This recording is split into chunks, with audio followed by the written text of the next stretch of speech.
विद्यासागर उत्तराखंड, जो कि IIT रुड़की के बाद उत्तराखंड का सेकंड बेस्ट कॉलेज है। तो वहाँ से वहाँ मुझे IT में सीट मिल गई थी। So that is what I have done as a student. और फिर एज अ टीचिंग मैंने आपको बताया लगभग 15 वर्षों से मैं कार्यरत हूँ। और आप Google, Amazon, Flipkart, YouTube, Twitter, Instagram, इन सब पे मेरा नाम सर्च कर सकते हैं। सोशल मीडिया प्रोफाइल पे हज़ारों वीडियोस मेरे अपलोडेड हैं, हज़ारों रील्स हैं, 10,500 से ज़्यादा ट्वीट्स हैं। तो मैंने फिनोमिनल काफ़ी डाइवर्जिंग लेवल पे काम किया हुआ है,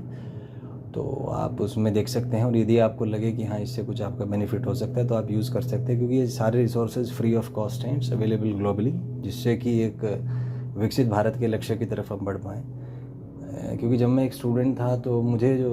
एक समस्या फील हुई अपने एजुकेशन सिस्टम आप कह लीजिए, या जो एक काम करने का तरीका कह लीजिए, उसमें यह है कि असल में मूल समस्या है कि जब हम पढ़ने बैठते हैं तो पढ़ने में हमारा मन नहीं लगता, हमें इमोशनल इश्यूज़ होते हैं, डर लगता है, गुस्सा आता है, बेचैनी होती है, तनाव होता है, डिप्रेशन होता है, एंजाइटी होती है। तो ये मूल कारण है कि क्यों रैंक नहीं आ पाती, क्योंकि जब तक आपका मन नहीं लगेगा काम में तब तक आप उसमें से अच्छा रैंक लाने की उम्मीद नहीं कर सकते हैं। आप पढ़ भी रहे हैं, लेकिन यदि मन व्यथित है तो आप जो पढ़ रहे हैं वो आपको याद नहीं होगा, याद नहीं होगा तो परीक्षा में याद नहीं आएगा, परीक्षा में याद नहीं आएगा तो आपके नंबर नहीं आएंगे। तो मुझे जो एक चीज़ लगी कि अभी तक जो हो रहा है उसमें क्या है कि जो बहुत अच्छे स्टूडेंट हैं पहले से, जिन्होंने अपने मन मस्तिष्क तंत्र पे पूरा काम किया हुआ है, जो क्लास 5 से प्रिपेयर कर रहे हैं, तो उन्होंने जो इमोशनल इश्यूज़ हैं, जैसे पढ़ने में मन ना लगना, तनाव होना, गुस्सा आना, बेचैनी होना, एंजाइटी होना, डिप्रेशन होना, तो उन्होंने क्या है कि क्योंकि वो एक लंबे समय से कार्य कर रहे हैं तो धीरे धीरे धीरे उनका माइंड ब्रेन सिस्टम विकसित हो गया है, अडॉप्ट हो गया है, और वो इस चीज़ से ऊपर उठ जाते हैं।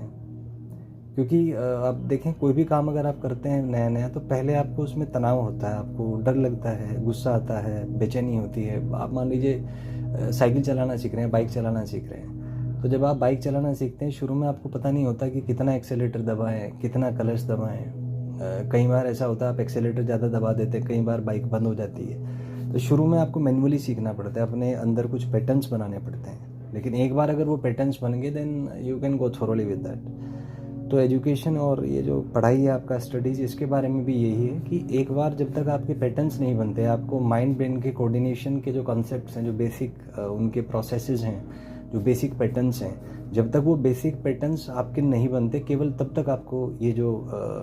इमोशनल इश्यूज़ हैं, जैसे मन ना लगना पढ़ने में, तनाव होना, बेचैनी होना, डर लगना, गुस्सा आना, एंजाइटी होना, ये केवल तब तक रहते हैं। एक बार अगर आपने अभ्यास किया